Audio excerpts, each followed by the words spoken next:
Let me show you what we're up to today. This, if you haven't seen it, is my 1963 Bel Air, and it's missing something very important. If you've been on the channel for very long, you know that I had a 70 C10 project named B-Split that came to me with a not great carburetor.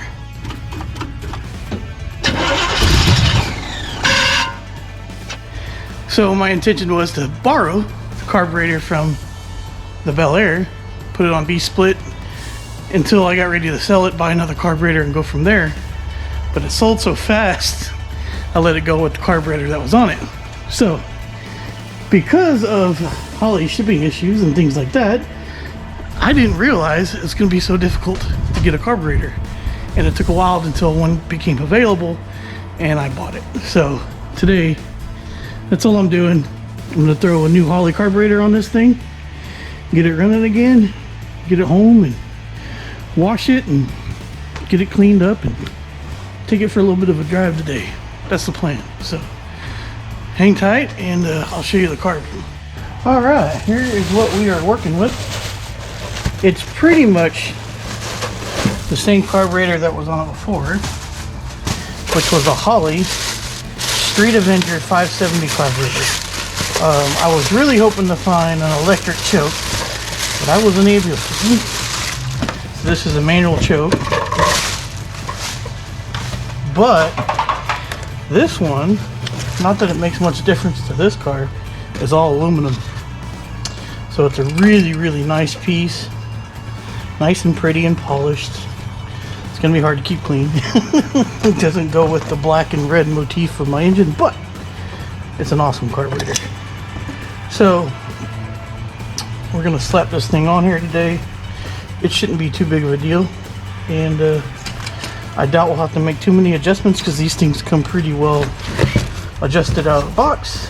And yeah, so we'll get started on doing that.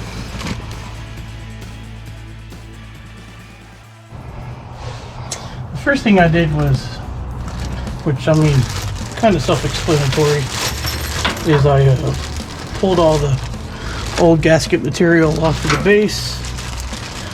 So let me get my gasket out, put it in place. Now I want it to go the other way. Let's do that. Yeah, I like that better. And now we're just going to plop this sucker down on there. Obviously this is not too difficult of a job. Look at that. Already an improvement. Visually. That's easy enough, right? What all do we have here? Clamps and fuel wheels and stickers and instruction manuals and all kinds of good stuff. That's good to know too. They've got a whole tuning deal. But what I'm going to do now is I need to install these shield fittings that come with it. Before I do, I'm going to tighten up all those bits.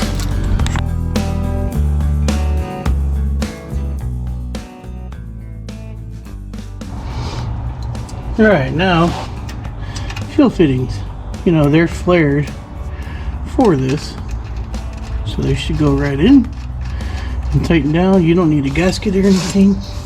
One in the front, one in the back, dual feed carburetor, and you don't want to over tighten them either, so get them snug and just a little more.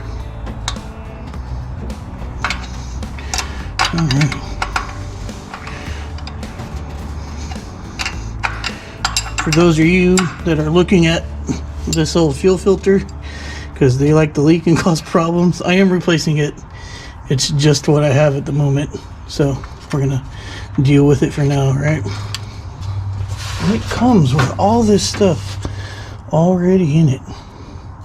I did buy some hose clamps, or at least I thought I did. Maybe I didn't.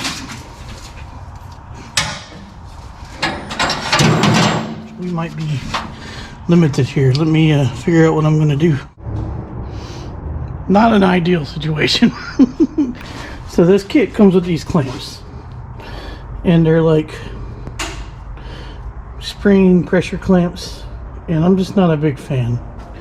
But what I did find in my storage were some regular hose clamps that I'm dropping, that I'm going to use for a temporary solution, if I can get it out of there, because I have some better ones at home, and I'll show you all that when I get there.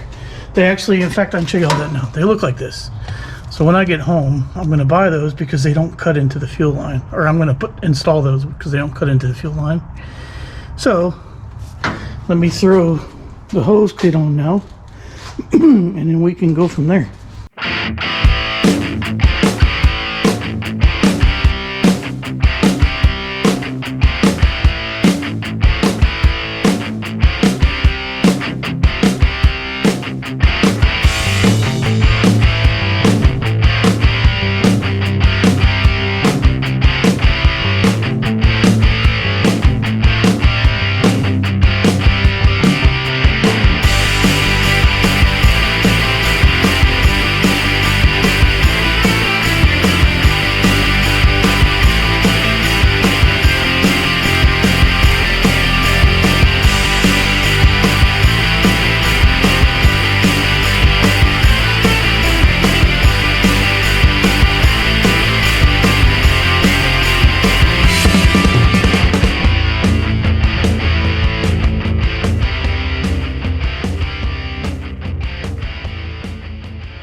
I think I'm just gonna admit defeat for today.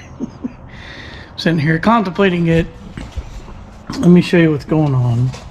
One, I didn't have enough clamps, and this is just butchery, and I just can't roll with it like that. So I'm gonna go get the right clamps.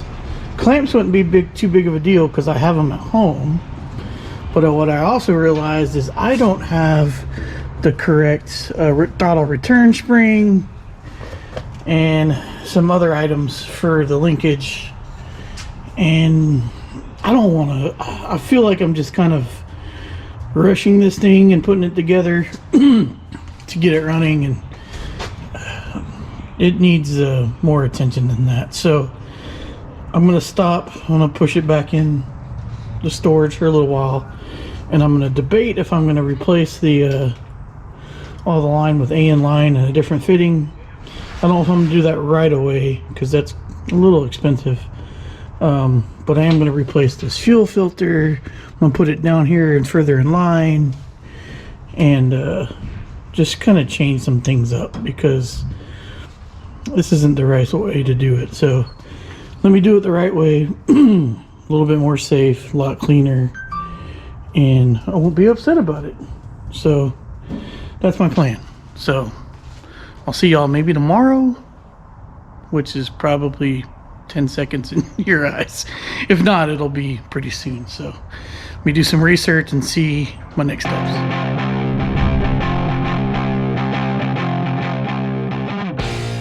Okay, let's see if we can get this thing finished. It's been a couple days. I had to go get some parts and stuff, but let me give you an update on what I did.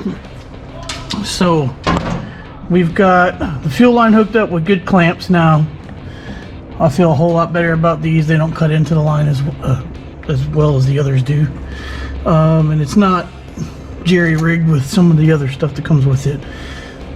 Pretty soon I'm just going to replace all this with some AN line stuff and take care of all that and make it less of a fire hazard, and that'll make me feel a whole lot better since this car tried to catch on fire previously. From that, I went out and bought a return spring kit, and it comes with this little like L bracket, and I usually bend it up just because it's less interference with the spring. I got my throttle cable hooked up. I don't have what I need to keep that open, but I'm hoping if I get it running and driving, I can drive it to the house and keep that choke open, because I probably won't use it. We don't use it a lot down here, or at least this motor has not really needed a whole lot to warm up. The PCV valve has got a really long line on it because I don't have anything here to cut it, which makes me go, I need to buy a couple more things for the storage shed that I don't have, that'll help when I'm working on cars out here. So from there, I do need to hook this up, and I believe it goes right there. So I'll do that quick, and then I'll work on getting the lines up and off these headers. So let me do those last few items, and then I'm gonna pull the distributor power cable out, and then I'm gonna turn it over, build some fuel pressure, and see if we have any leaks. This is the time spark advance. So I went there, and I think we're pretty good overall. I'm gonna have to figure out how I had those ran previously because I don't exactly remember. If I had some zip ties, I could probably take care of that, but I don't. So I've unplugged the distributor back here, so there's no power going to it. And from there, I think I'm ready to just go ahead and turn it over and see if we have any fuel leaks.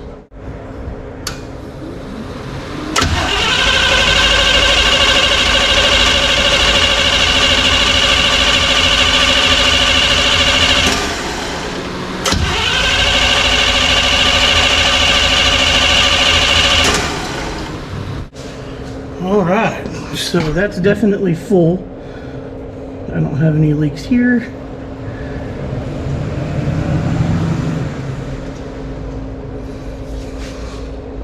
Nothing there, nothing there, nothing there. Starting to hear some throttle squirt, which is good. I think I'll do that one more time, fill up them bowls.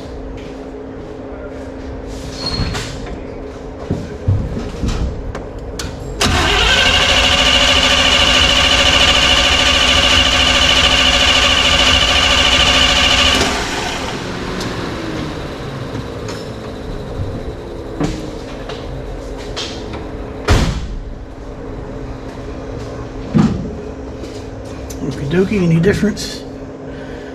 Nothing. Nothing. Not feeling nothing. Doesn't look like anything's sticking. Fantastic. Alright, so now I'm going to do one more change.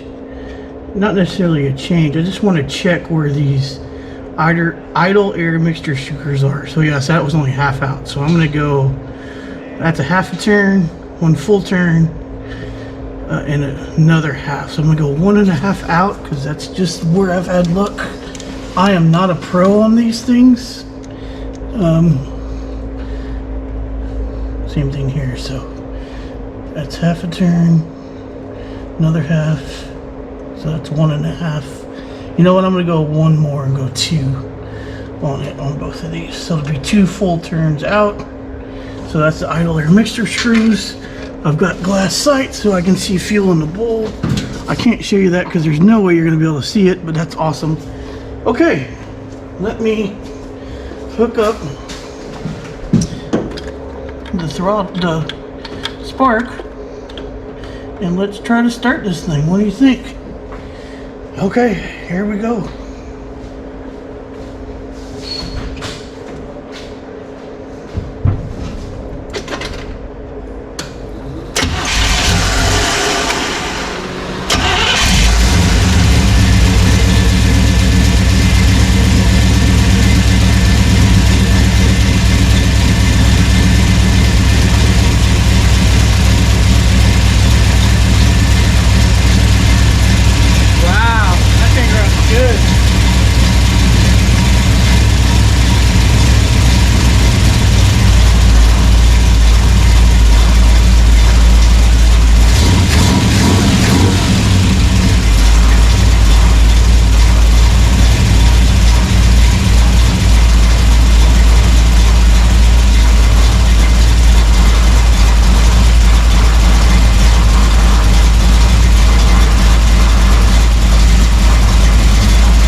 running really good with this new carburetor on here. I haven't hardly had to touch anything. I did put another turn in the idle air screws. It's running great. It's not as near as smoky with fuel. I don't have my fire extinguisher, so with this car, since it caught on fire once, I'm not comfortable with driving it a whole bunch.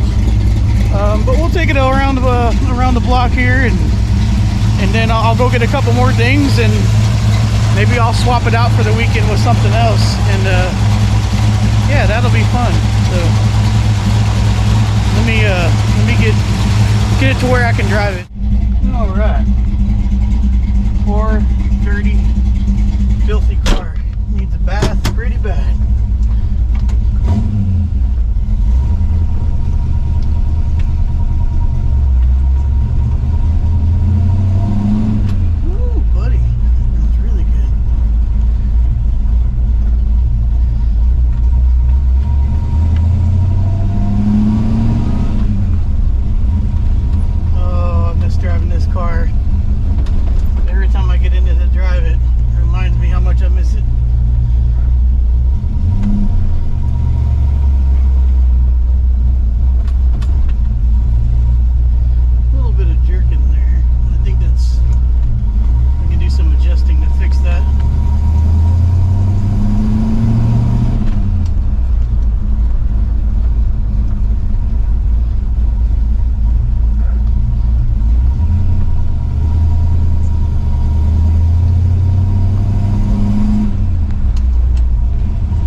So I can't do nothing too stupid, but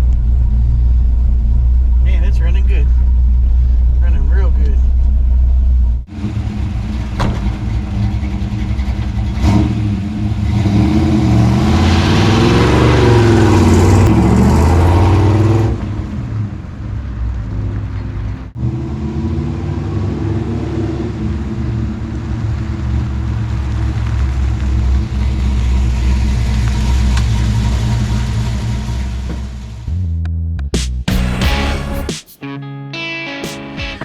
Well, I'm happy with that, so I think we're gonna end it off there. I've got to go get some parts and stuff to kind of finish it up before we take it home this weekend. So I'm going to do that today because it's such a gorgeous day out. So thanks for coming along. You like Bel Air, you like the Ram Charger, you like Sonomas, whatever you like. If you're liking the content, please consider subscribing. And let us know if you have any ideas of what car you want to be on a t-shirt, because I think I want to get some more made. And I'd like to consider what you guys have in mind. So the Bel Air's running great. It's really, really dirty and needs some attention, but I'm gonna get that taken care of this weekend. And I'm gonna try to finish up a little bit of the brake job on the Ram Charger, so you'll be seeing that here soon. So, you know, as the story goes, we appreciate you guys as always taking your time out to watch our videos. Thank you so much. Until next time, you know the deal. Y'all be good.